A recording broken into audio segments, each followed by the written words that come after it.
Close your eyes and picture this.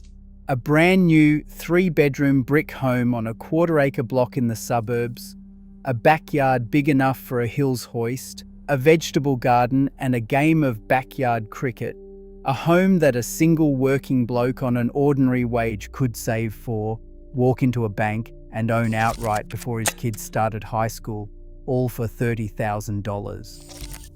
That was Australia in the 1970s, a decade when home ownership was not a distant dream or a privilege reserved for the lucky few.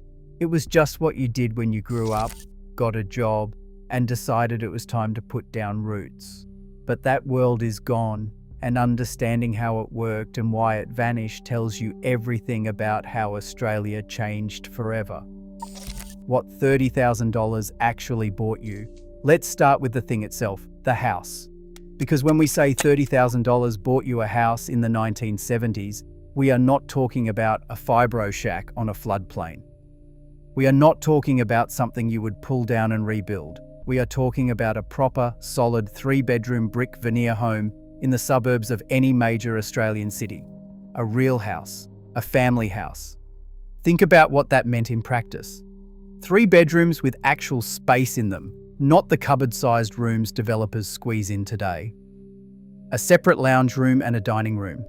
A kitchen big enough to cook a roast in. A bathroom, a laundry out the back, and a garage for the Holden.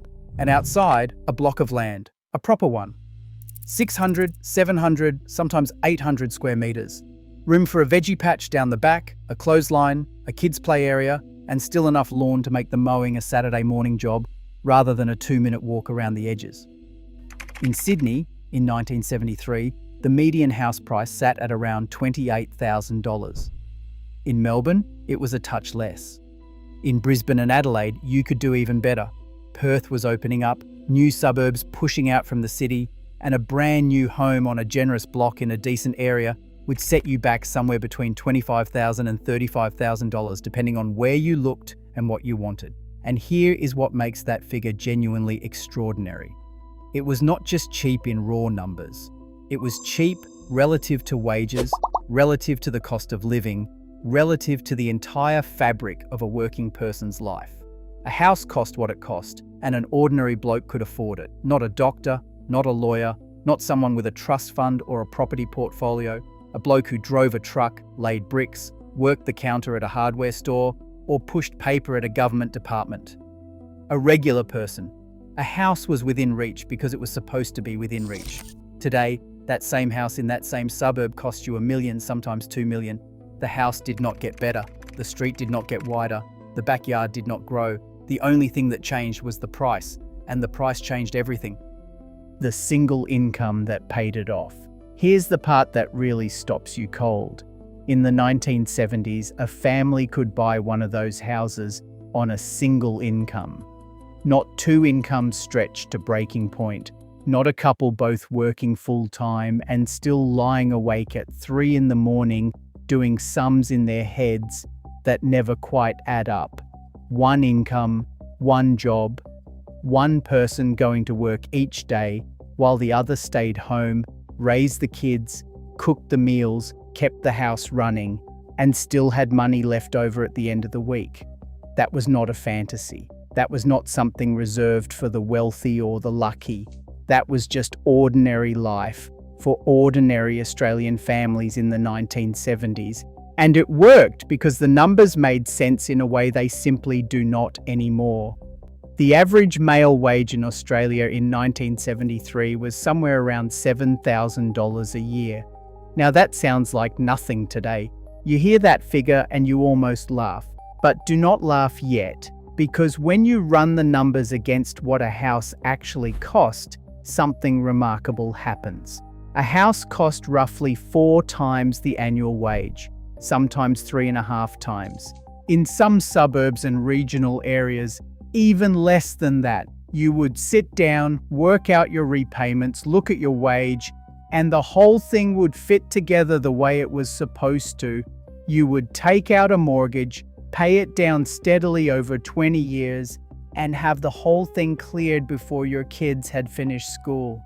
No drama, no crisis, just steady, predictable progress towards something that was always within reach.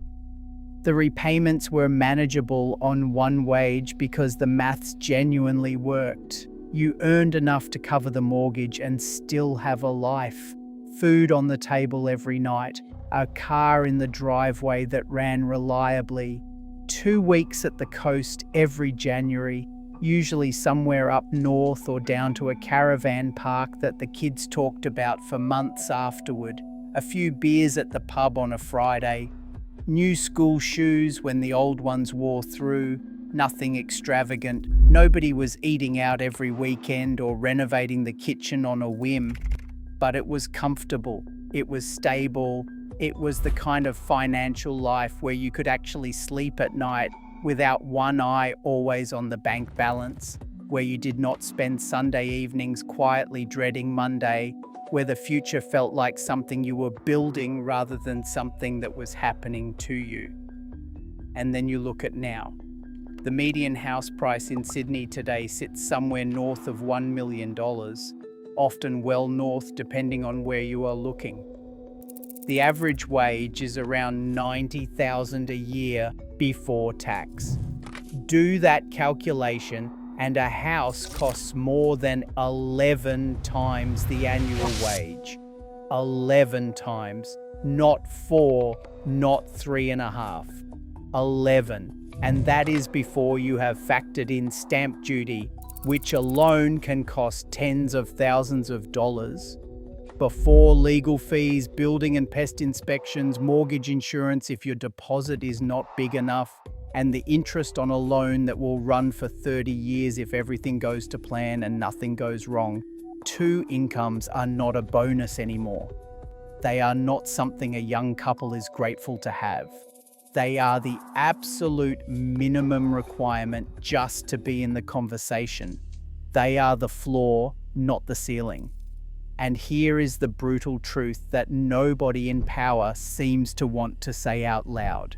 Even with 2 full-time wages, even with both people working hard and spending carefully and doing everything right, millions of Australians still cannot get in.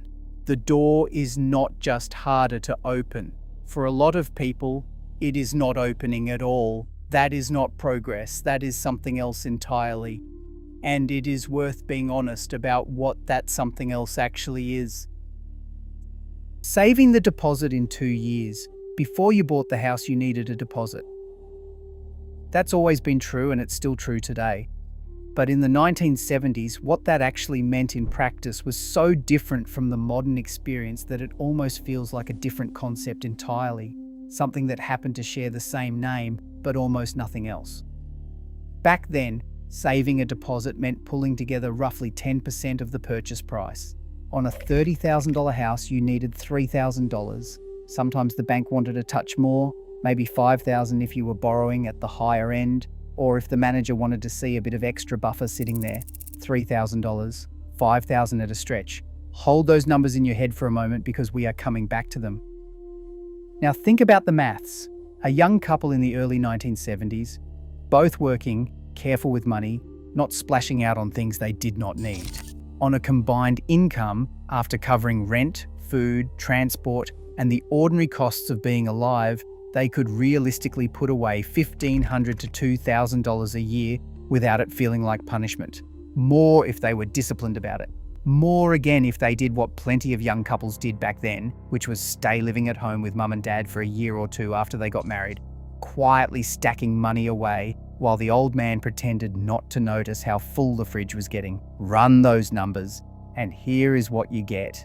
A deposit saved in 2 years. 3 at the absolute outside if something went sideways along the way. You would work, you would save, you would watch the number in your passbook climb toward the finish line, and then one day you would walk into the bank, put the deposit on the table, and start the conversation about a loan. The whole thing was a short-term sacrifice with a finish line you could actually see from the starting blocks. You knew when you would get there. You could put a rough date on it. And that knowledge changed everything about how you approached the task and how you felt while you were doing it. Now look at today. A 10% deposit on a median Sydney home means saving somewhere between $80,000 and $100,000. On an average wage, after rent, bills, groceries, transport, and the basic cost of existing in a modern Australian city, saving that kind of money could take 10 years. 15. For a lot of young Australians, the honest answer is that it simply never happens.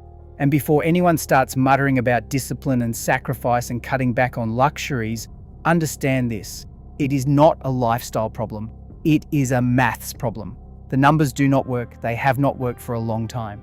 And no amount of skipping the morning coffee is going to bridge a gap measured in decades of wage stagnation versus runaway property prices.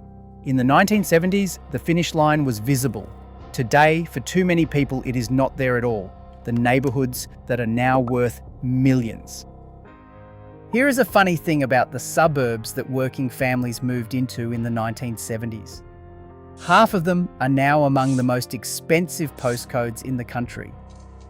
The same streets where a bricklayer and his wife bought their first home for $28,000 are now lined with houses worth $1.2 million, $1.5 million, sometimes more. The same suburbs, the same fibro and brick veneer, the same quiet streets with the same corner stores and the same parks. Just a completely different price tag. Suburbs like Balmain in Sydney were working class neighbourhoods in the 1970s. Wharfies, factory workers, ordinary blokes who wanted a decent home close to work.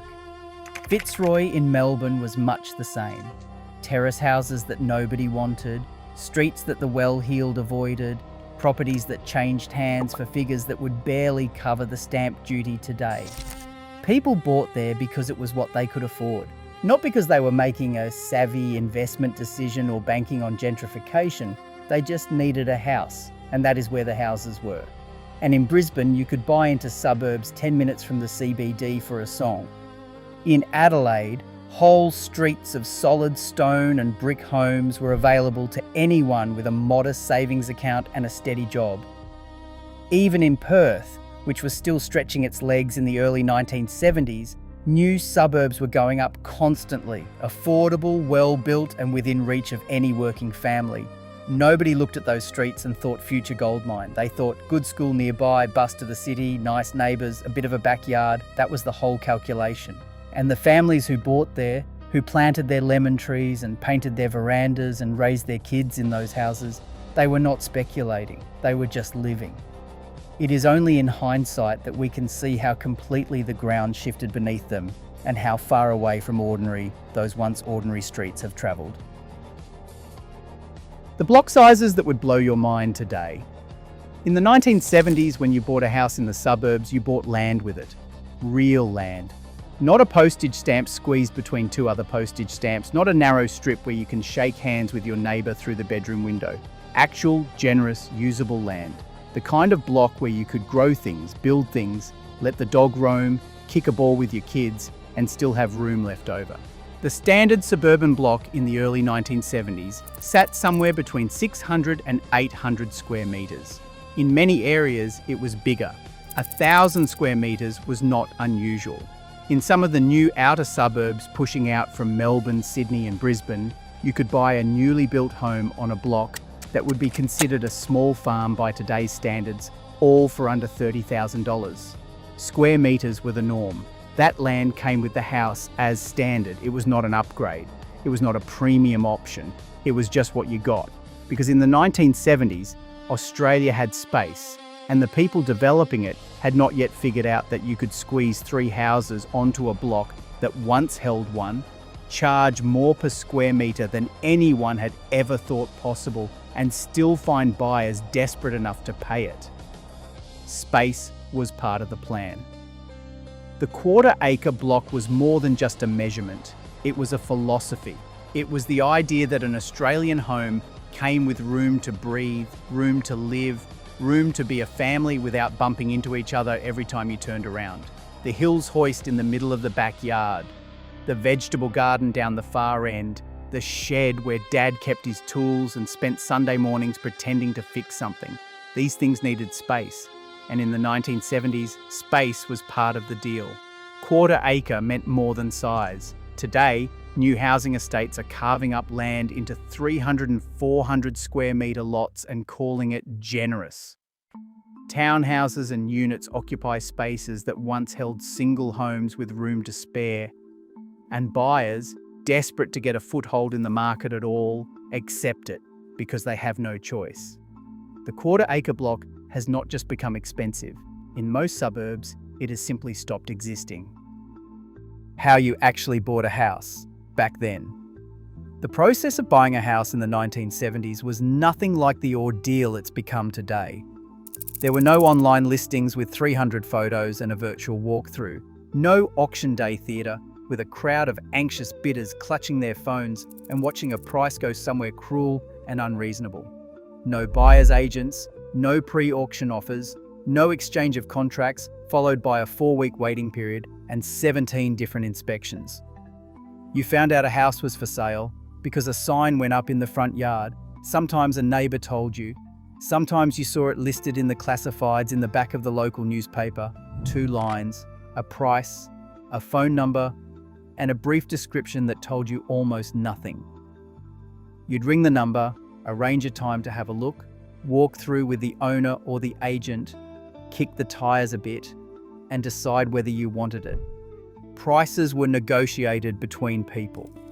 You'd make an offer, they'd come back with a counter-offer, you'd shake hands in the kitchen, and that was more or less that. There was no manufactured urgency, no competing bids, no sense that if you didn't sign something by Tuesday, the whole opportunity would evaporate. It was a transaction between reasonable people, conducted at a reasonable pace, without the whole thing being treated like a financial cage match. Auctions existed, sure, but they weren't the default setting they've become in southern capitals today. Most houses were sold privately, quietly, without the ritual humiliation of watching your maximum budget get smashed in the first 3 minutes by someone who wasn't even on your radar. You found a house, you bought a house, and then you moved in and got on with your life. The whole business was something you could navigate without a law degree, a buyer's agent, a financial advisor, and a strong stomach. The bank manager who decided your future. If you wanted a mortgage in the 1970s, you went to your bank. Not a broker, not a comparison website, not an online lender operating out of somewhere you'd never heard of. Your bank. The one where you've had your account since you were a kid, where the teller knew your name, where the manager had seen you grow up. And the man who decided whether you got your loan, because it was almost always a man back then, was the bank manager. He sat behind a wooden desk in a proper office with a door that closed. You'd sit across from him in a good shirt, maybe with your wife beside you, and you'd explain what you wanted to buy, what you earned, and what you had in savings. He'd look at the figures, he'd look at you, and he'd make a decision. It sounds almost quaint now, it sounds like something from a film, but there was something in it that the modern system has completely lost, because that bank manager had a stake in the decision. His branch was part of the community. He knew if you were a steady worker, a reliable man, someone who'd always made good. He'd take into account things a computer algorithm never could. Character, history, trust. The loans themselves were simple. A straightforward principal and interest mortgage, usually over 20 years, at an interest rate that, while it would climb alarmingly through the late 1970s and into the 1980s, was at least fixed and predictable enough to plan around.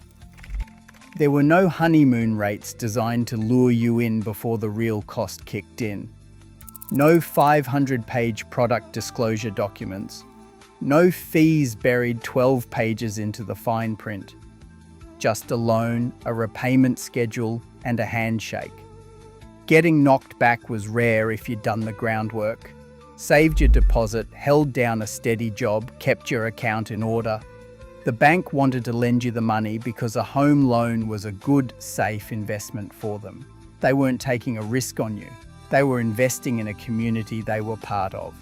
That's a very different relationship to the one most Australians have with their lender today.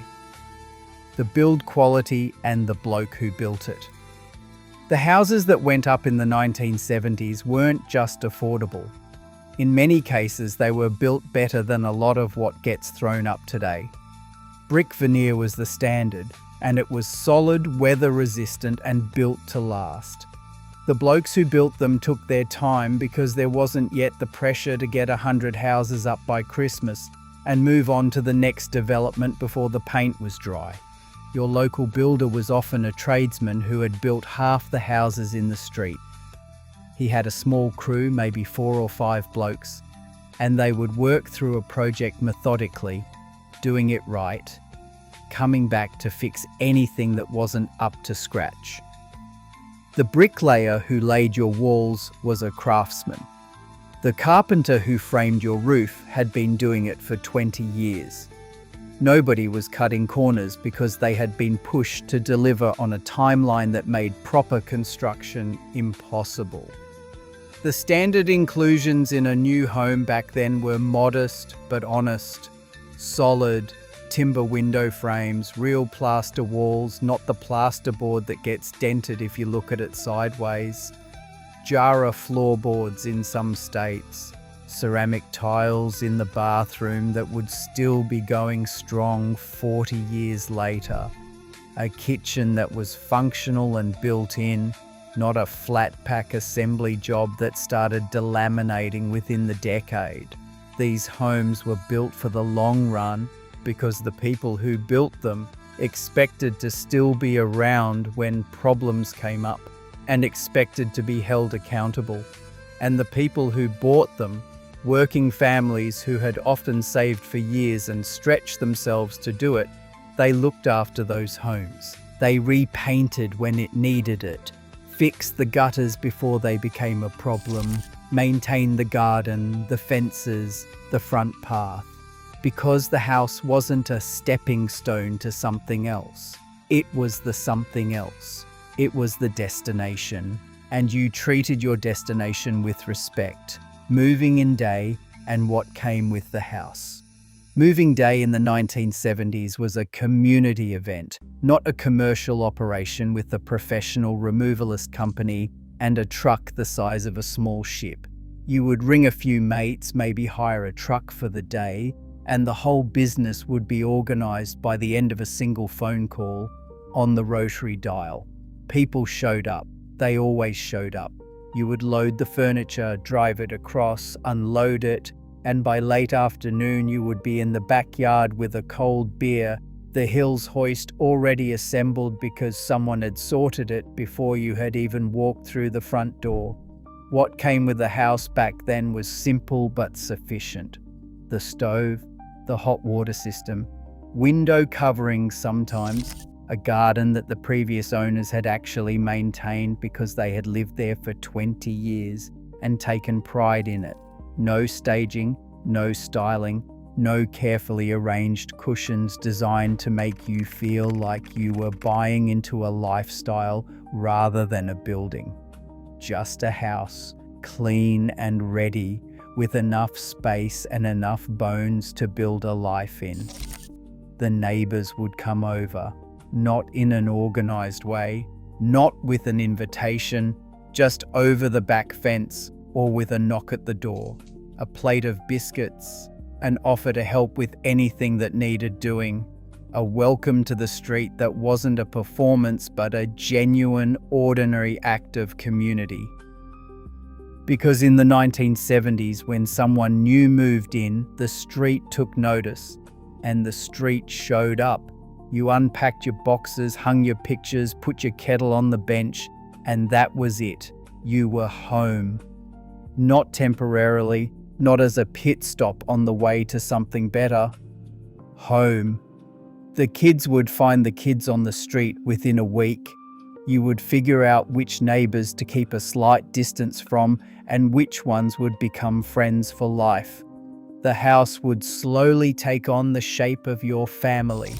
It was marked by the height chart on the kitchen door frame and the wonky gate you never quite got around to fixing properly. The moment. It all started to change. It didn't happen overnight. That's the thing about big shifts in ordinary life. They creep up on you. You don't notice them until you look back and realize the world you were living in has been replaced by a completely different one, and nobody asked your permission or even really explained how it happened. In the early 1970s, everything still felt solid. Prices were reasonable, wages were keeping pace, the dream was intact. But somewhere in the middle of the decade, the first cracks appeared. Inflation climbed. The global oil shock of 1973 sent tremors through the Australian economy. Interest rates started moving upward, slowly at first, then faster. By the late 1970s and into the early 1980s, mortgage rates would eventually hit 17, 18, even 19%. Families who'd borrowed comfortably suddenly found their repayments had doubled. Some held on, some didn't. And then something more fundamental began to shift. The idea that housing was shelter, a place to live, began to give way to the idea that housing was an asset, an investment, something that grew in value and could make you wealthy if you played it right. Negative gearing became a tool that investors used to accumulate properties while ordinary buyers couldn't compete. Zoning restrictions tightened in the desirable suburbs, limiting supply while demand kept climbing.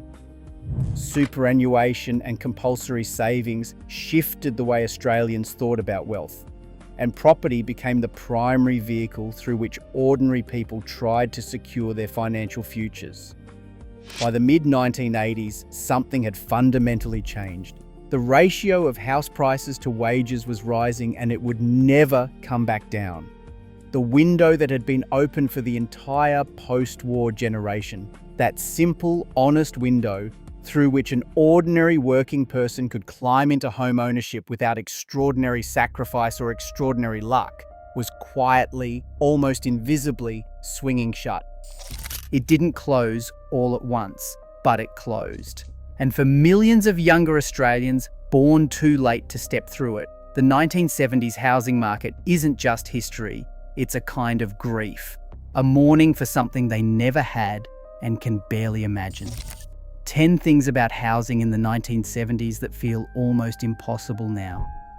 $30,000 for a proper home, a single income that covered the mortgage and left money to spare, a deposit you could save in 2 years, block sizes that gave families room to actually live, a buying process conducted between people rather than performed at auction, a bank manager who knew your name, builders who took pride in what they put up, neighbours who came over on moving day without being asked. We have gained a lot since then. More choice, more mobility, more ways to get information, more options in almost every corner of life. But in housing, in the most fundamental thing, the place you sleep and raise your children and call your own, we have gone backwards. Not a little, a lot. And the distance between then and now is not just measured in dollars. It is measured in security, in confidence, in the quiet certainty that used to underpin ordinary Australian life. The certainty that if you worked hard and kept your head down, there would be a house waiting for you at the end of it. That certainty is gone. And understanding how it went, how a country that built an entire identity around home ownership slowly priced its own people out of the market, matters. Not just for the history of it, but because you cannot fix something you do not understand. So tell us, did your family buy their first home in the 1970s? What did they pay for it? What's it worth now? Drop it in the comments, mate. This has been Retro Australia, where the past always tells us more about the present than we're comfortable admitting.